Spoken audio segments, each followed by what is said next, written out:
On Earth. Lucille a 36 ans. Média. Il y a un tout petit peu plus d'un an, une Santé. première mammographie ne lui trouve rien. Puis, 3 mois plus tard, une boule va venir grossir sous son sein gauche. C'est le moment qui va changer sa vie. Mais pas comme elle l'imaginait, puisqu'en réalité, cet événement va permettre à Lucille d'innover. Comment ? En changeant de métier, pour devenir diététicienne à destination des personnes malades. C'est son histoire qu'on va écouter aujourd'hui. Bienvenue à bord, vous êtes dans On Board, le podcast dédié à l'innovation santé. Bonjour Lucille. Bonsoir. Alors, pour comprendre ton histoire et tes aventures, on doit remonter en septembre 2024 où tu fais une première mammographie. Avant ça, est-ce que tu peux nous dire où tu en étais dans ta vie, dans ton quotidien ? Est-ce que tu te sentais en sécurité dans ton corps ? Oui, moi j'avais 35 ans, c'était un moment de ma vie où moi j'ai ma propre boîte, j'ai un studio de yoga dans lequel j'enseigne et puis que je gère. Il existait depuis 5-6 ans, donc il tourne bien. Je suis en couple depuis 7 ans avec mon copain. On vient d'acheter notre résidence principale, donc vraiment La belle vie. la belle vie. Je me dis pour cet été, je vais peut-être faire une petite itinérance vélo, donc je suis au max. Et donc, cette première mammographie passée à l'automne 2024 qui ne donne rien. Oui, absolument. En fait, moi, j'ai ma mère et ma grand-mère qui ont eu un cancer du sein. Et il faut savoir que les recommandations, c'est de commencer à faire des mammographies à partir de 40 ans. Et moi, on me dit, du coup, vous, ça sera plutôt 35 ans parce que vous êtes considéré à risque. Et du coup, l'année de mes 35 ans, je fais ma première de classe. Et comme tu le dis, il n'y a absolument rien. J'ai ce qu'on appelle une poitrine kystique. Il y a pas mal de femmes qui ont des poitrines dans lesquelles on décèle des kystes. Moi, j'ai une toute petite poitrine, donc en plus, c'est assez commun. Et du coup, elle me dit, revenez dans 6 mois. On fera, on va faire quand même un contrôle, mais RAS, quoi. Et de fait, tu n'as pas attendu 6 mois avant d'y retourner. Oui, tout à fait, parce que du coup, ça, c'était en septembre 2024. Et puis, c'est à Noël que... c'est assez classique dans les histoires des femmes lorsqu'elles remarquent elles-mêmes, mais moi, c'est sous la douche que en fait, je me dis « Ah tiens, c'est bizarre, j'ai jamais remarqué ». Et puis, du coup, je demande à mon conjoint, je lui dis « Mais on est d'accord que ça n'était pas là avant ?» Donc, il me confirme. Et en fait, je crois que le 3 janvier, j'appelle le cabinet et je dis en fait, il faut avancer le rendez-vous de contrôle. Et donc, j'ai en plus un rendez-vous qui est vraiment beaucoup avancé puisque j'ai une date une semaine après. Donc, il y a quand même une réactivité qui est très chouette. Et à partir de là, donc je refais écho, mammo, et elle me dit en effet, je perçois quelque chose, je vois à l'imagerie quelque chose que je ne voyais pas en septembre. Néanmoins, vous avez 35 ans, c'est un âge où il y a des fluctuations hormonales qui peuvent expliquer l'apparition de kystes. Donc, elle n'est pas du tout ni alarmée ni alarmante. Elle me dit, plutôt que de vous prescrire quelque chose, parce qu'apparemment, il y a possibilité de faire des injections pour justement assouplir les masses dures, de ce que j'ai compris. Ok. Et elle me dit, du coup, je pourrais très bien vous prescrire ça, mais le problème, c'est que si ça passe pas, on va devoir refaire une imagerie. Donc, écoutez, je vais demander une biopsie. Voici votre dossier, vous vous rendez à la clinique après ce rendez-vous pour demander une date, mais c'est vraiment juste pour être certaine, qu'il n'y a rien, et puis ensuite on fera la prescription éventuellement pour ces injections. Et moi je suis vraiment en mode bisounours, quoi, tu vois, je me dis non, mais c'est... en fait pour moi c'est tellement loin. Et après, ça va, oui, très très vite. En fait, les résultats de la biopsie ne sont pas bons, c'est-à-dire que c'est des cellules cancéreuses en fait qui sont prélevées et révélées lors de l'analyse de la biopsie. Et ça, c'est mon médecin traitant qui m'en informe et qui me dit les résultats ne sont pas bons. Alors, les résultats ne sont pas bons, Lucille. On t'apprend que tu as un cancer du sein, stade 3, si je ne me trompe pas. Oui. Comment tu ressens cette annonce ? C'est quoi cette tempête finalement qui arrive dans ta vie ? Eh bien, Je m'en souviens très distinctement. En réalité, c'est pas cette annonce-là qui me fera le plus vaciller, on va dire, parce qu'en fait, moi, direct, je me dis: «Ma mammographie d'il y a 4 mois n'a rien révélé, donc en fait, on le prend super à temps». Bien sûr. C'est super. Tu vois, je me dis: «Bah, là, je vais rentrer dans un protocole super classique, c'est un cancer qui se soigne super bien». Je enfin, en fait, je peux même pas te dire ce que je m'imagine. Je me dis juste: «Ça va aller». Après, du coup, il me dit: «Je vous ai pris, rendez-vous au CGFL, j'ai déclenché votre ALD». Donc là, je commence à me dire: «Attends». Non, moi, c'est des acronymes que je connais pas, hein. Là, je les emploie comme si c'était du langage courant, mais en fait, j'y connais rien. CGFL, je ne savais même pas ce que c'était. Je savais même pas qu'on avait un centre anti-cancer de pointe à Oui, Dijon. oui. Et justement, hein, Lucille, on le rappelle pour nos auditeurs, CGFL, c'est le centre Georges-François Leclerc à Dijon, et ALD, c'est une affection de longue durée. Absolument. Et je me souviens par contre que, tu vois, je sors du rendez-vous, j'appelle directement mon conjoint et je pleure. Ouais, ça m'atteint quand même, mais je prends pas encore la mesure de ce que ça va impliquer parce que je n'ai pas non plus complètement. En fait, je sais pas exactement les caractéristiques de mon cancer. Ok, tu le sauras plus tard, ça, après les premiers rendez-vous au CGFL? Ouais, exactement. En fait, il y a ce qui s'appelle au CGFL une consultation d'annonce. C'est la première consultation que tu fais là-bas. Et là, on te détaille les résultats de ta biopsie. Parce qu'en fait, il y a plein de cancers différents. Et je parle même pas en termes d'emplacement dans le corps, parce que je sais que pour la plupart des gens, en fait, les cancers se distinguent et se classent en fonction de leur localisation. Tu as le cancer du pancréas, le cancer du sein, le cancer de la peau et blablabla. Mais en fait, il n'y a pas forcément 2 cancers du sein qui sont pareils. Bien sûr, donc ils sont là pour t'aiguiller, pour t'expliquer, pour vulgariser en fait ce qu'on n'est pas censé comprendre ou connaître de fait. Exactement. Et du coup, c'est là que, en fait, je comprends que c'est grave, en fait, ce qui m'arrive, et que il n'y a pas un écart très important entre mes 2 mammographies. Néanmoins, j'ai un cancer de stade 3, donc il faut savoir qu'il y a 4 stades dans un cancer, et le stade 4, c'est lorsque le cancer est dit métastatique, c'est-à-dire qu'il a migré de sa région d'origine pour se propager dans le reste du corps. Et du coup, moi, c'est un stade 3.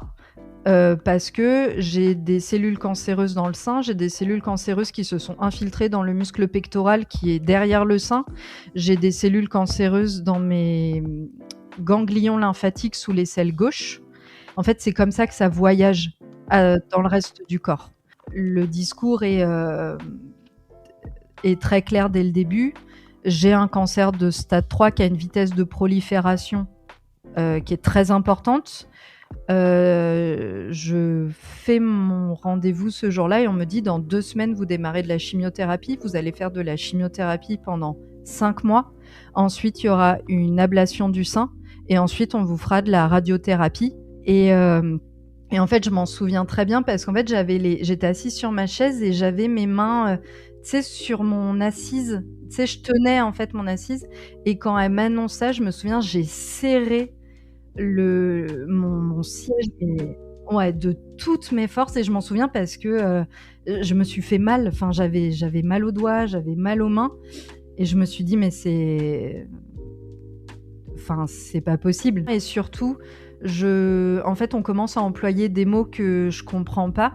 Donc je pose des questions, je note les réponses, et puis en plus, ça va très vite parce que tu vois, quand on te dit dans 2 semaines vous démarrez la chimio, t'es là, mais en fait, moi je travaille, en plus c'est ma boîte. Ouais. Du coup, comment je m'organise, en fait, c'est la quantité d'informations est énorme, l'implication de ces informations est énorme, et du coup ça, ouais, c'est assez renversant.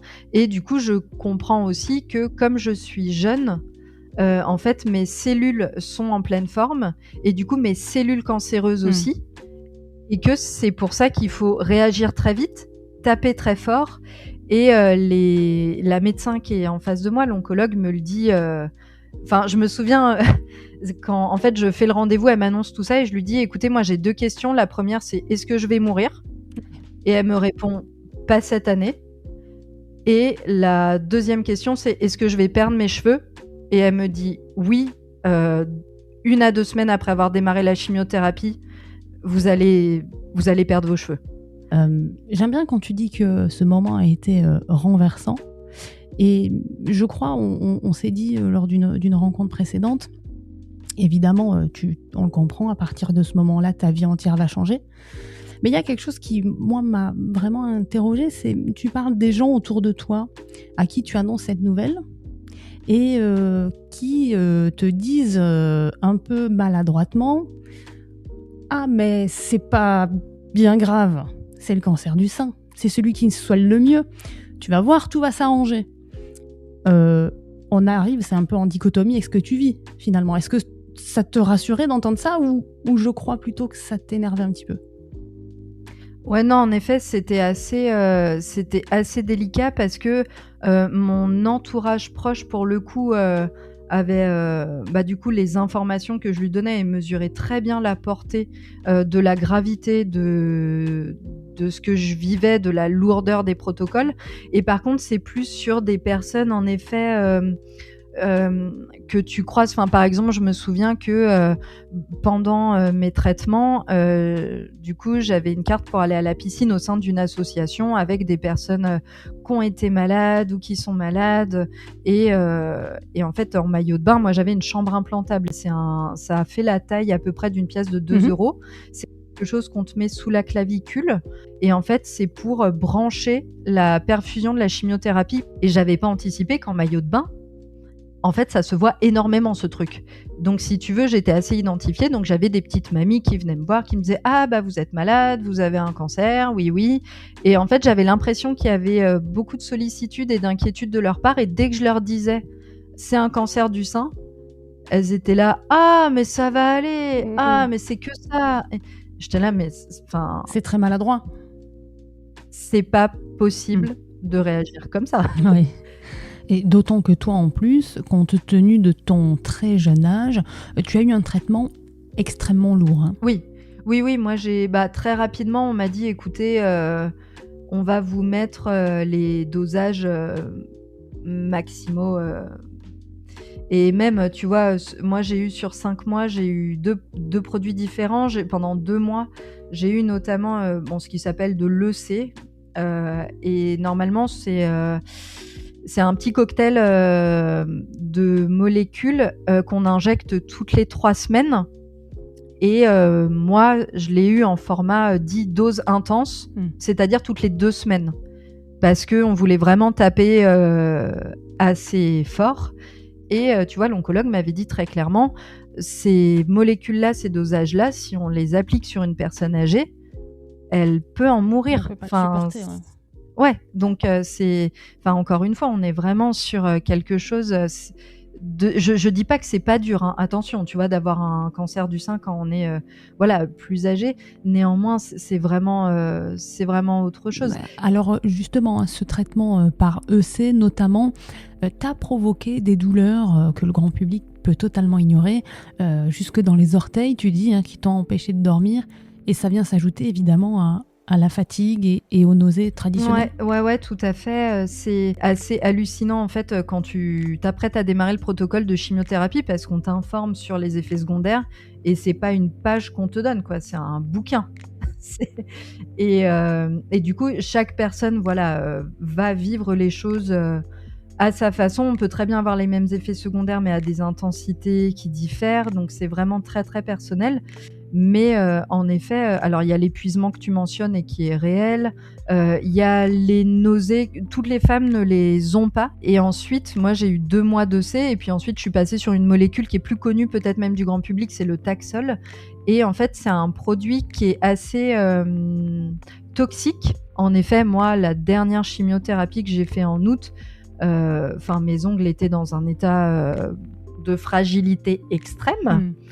Et en effet, moi, j'avais des douleurs au niveau des ongles de pied à la fin qui étaient terribles. Et en effet, la nuit, le simple contact du drap sur les ongles des pieds me réveillait. Vous écoutez On Board, le podcast dédié à l'innovation santé. Tu me l'as dit, on peut parler cash, donc on va parler cash.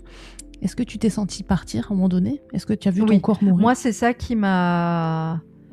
En fait, c'est ça qui m'a le plus marqué. C'est pas tant la perte de cheveux. Enfin, moi, en tout cas, à nouveau, je veux pas parler pour d'autres personnes, mais moi, je me suis sentie mourir de l'intérieur. Et c'est terrible, en fait.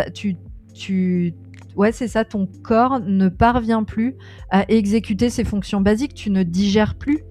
Il y a plein de choses en fait quand tu es en bonne santé, tu t'en rends pas compte, mais tu te mets à avoir des aphtes plein la bouche parce qu'en fait ton équilibre buccal n'existe plus, ton corps ne peut plus le faire exister à son niveau optimal. Donc ouais, il y a plus rien qui fonctionne, tu as du mal à suivre des conversations. Il y a un brouillard cognitif qui est prouvé, tu vois, c'est réel parce qu'en fait comme ça touche ton système nerveux. Bah, en fait, t'as beaucoup plus de mal à te concentrer, t'oublies des choses. Moi, je montais les escaliers pour monter dans ma chambre. Je devais faire une pause en haut de mes escaliers parce que j'étais trop essoufflée. Je fais, avant d'être malade, je faisais des sorties à 100, 120 bornes de vélo. Ah ouais. Ok, bah merci pour ces premières confidences. Tu viens de parler de digestion, c'est vers ce sujet que je veux t'amener, Lucille, puisque ça va littéralement changer ta vie à tout point de vue, on va le voir dans quelques instants. Mais pendant tous ces soins, pendant ce que tu traverses, est-ce que le système de santé parle d'alimentation avec toi ? Sur la question de la nutrition, en fait, je me souviens très clairement d'un moment où ça fait une sorte de switch dans ma tête parce que du coup, la chimiothérapie déglingue mes globules rouges et mes globules blancs et très rapidement. Et l'oncologue, avant une chimiothérapie, regarde mes analyses sanguines et me dit peut-être que la prochaine fois, on va commencer à envisager de faire une transfusion sanguine parce que le niveau de globules rouges est trop bas. Ok. Et donc, moi, je lui dis, je suis moyen chaud de faire une transfusion. Est-ce qu'il y a moyen de, je sais pas, booster ma production de globules rouges ? Et elle me dit en rigolant, écoutez, soit ça sera une transfusion sanguine, sinon vous pouvez toujours manger du boudin. Et tu vois... Et du coup, elle me le dit en souriant, mais tu vois, c'est pas anodin. Enfin, je veux dire, c'est là que je me dis, mais c'est pas con en fait là ce qu'elle me dit. Et du coup, je mange du boudin. Alors, je n'ai pas eu besoin de faire de transfusion sanguine, donc je ne sais pas si c'est ça ou si, tu vois, peut-être que mes globules rouges se seraient maintenus à ce niveau-là et auraient cessé de chuter. Peut-être, tu vois, mais en tout cas, le fait est que je n'ai pas eu besoin de faire de transfusion sanguine. Oui, et alors finalement, est-ce que c'est cette expérience du boudin qui t'a mis sur la voie de la nutrition ? En fait, la posture que j'ai eue tout au long de mes traitements, c'est être active.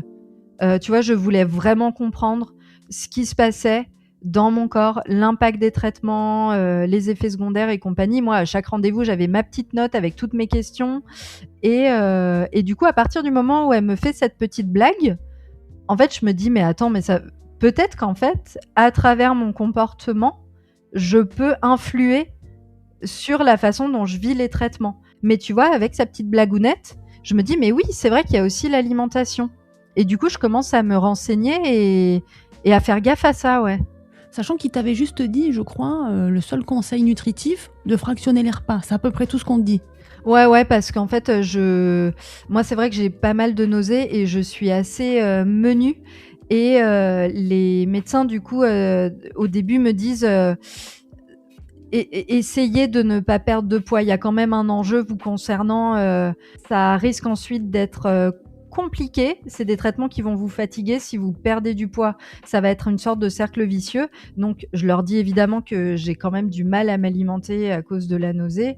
Et c'est là que du coup, en effet, ils me disent dans ce cas-là, fractionnez vos repas, mangez moins, mais plus fréquemment sur sur la journée, quoi. Mais c'est vrai que par contre, pour le reste, j'ai peu de recommandations alimentaires. On me dit ce que je ne dois pas faire, mais on me dit pas forcément ce que je peux faire, sachant qu'il y a, enfin, c'est un propos aussi général sur les soins de support. Donc, ce sont tous les soins qui ne sont pas relatifs au curatif. Donc, c'est pas des médicaments, mais c'est pour supporter les effets secondaires au mieux, vivre son traitement le moins pire possible.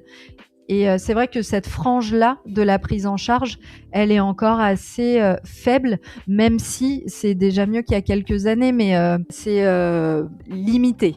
Et justement, tu vas explorer, toi, cette partie-là des soins support, comme tu dis, tu vas l'explorer.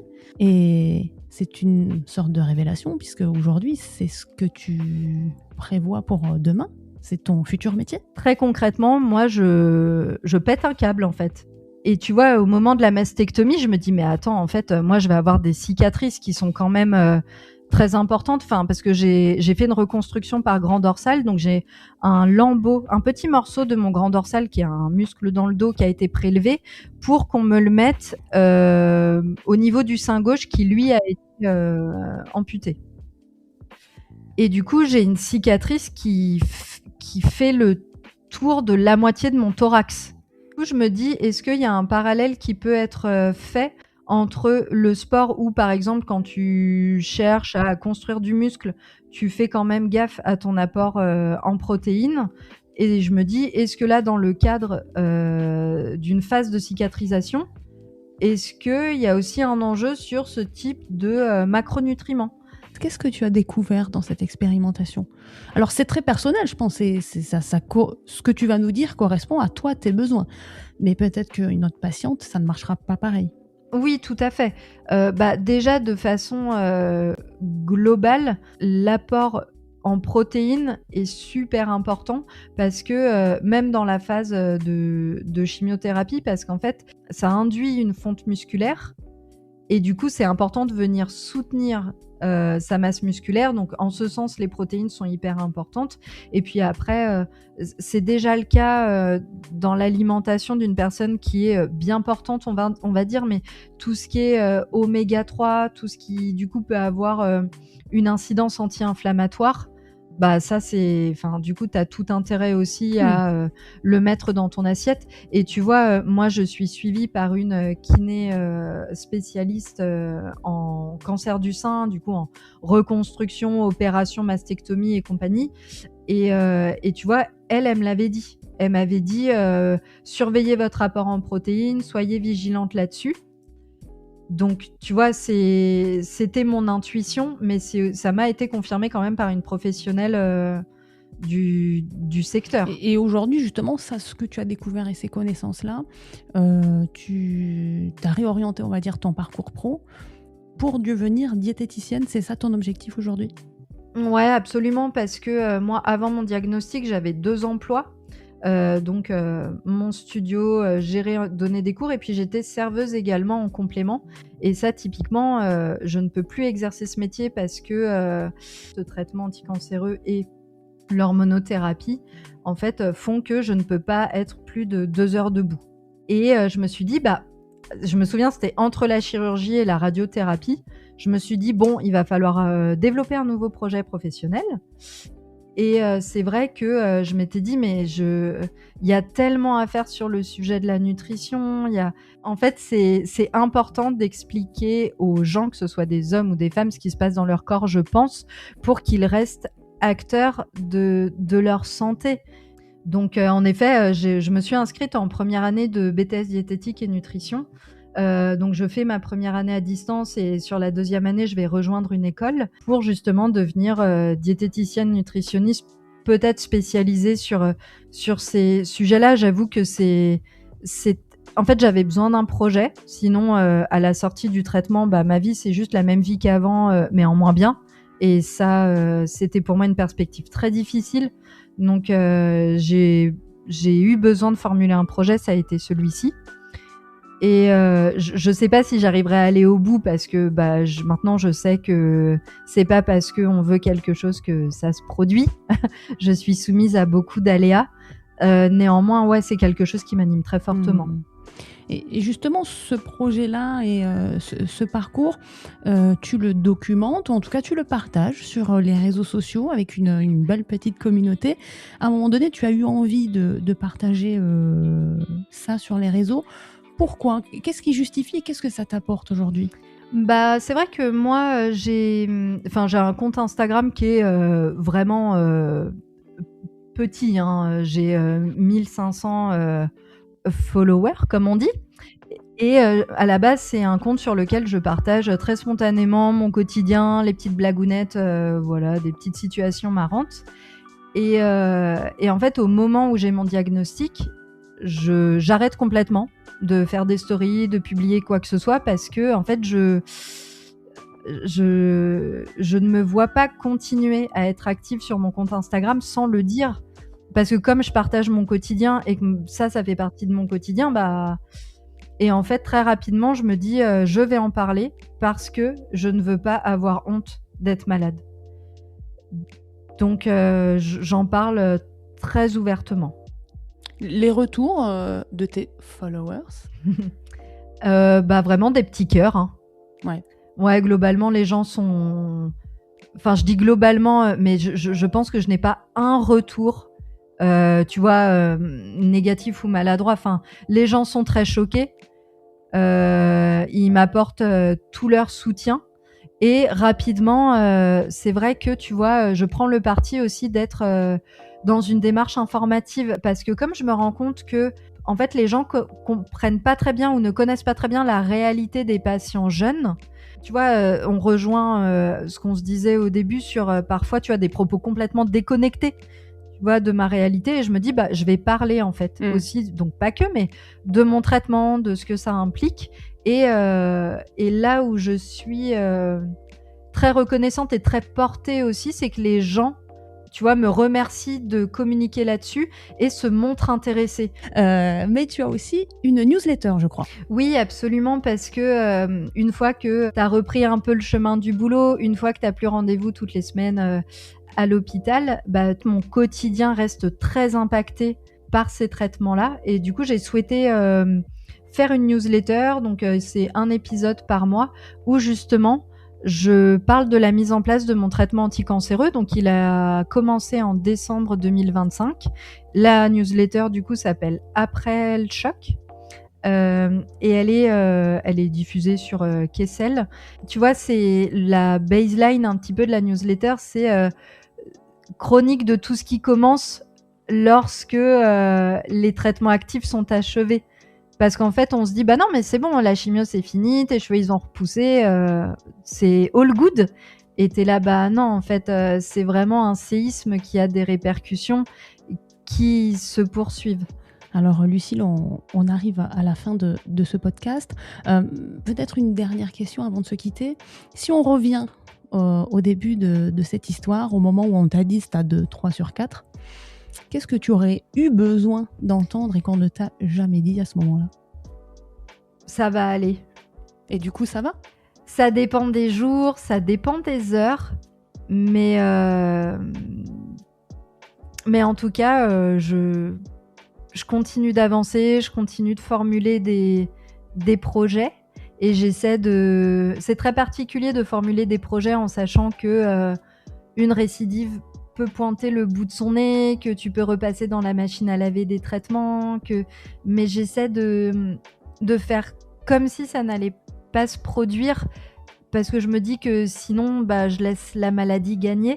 Donc, j'essaie d'avancer, ouais. Eh bien, merci beaucoup, Lucille, et bien évidemment que ça va aller. Si on veut venir te parler sur les réseaux, le compte, c'est quoi ? C'est lucille.mesange, M-E-S-A-N-G-E, comme le petit cuicui. Envoyez-lui beaucoup, beaucoup de cœur. Merci beaucoup, Lucille. À bientôt. Merci.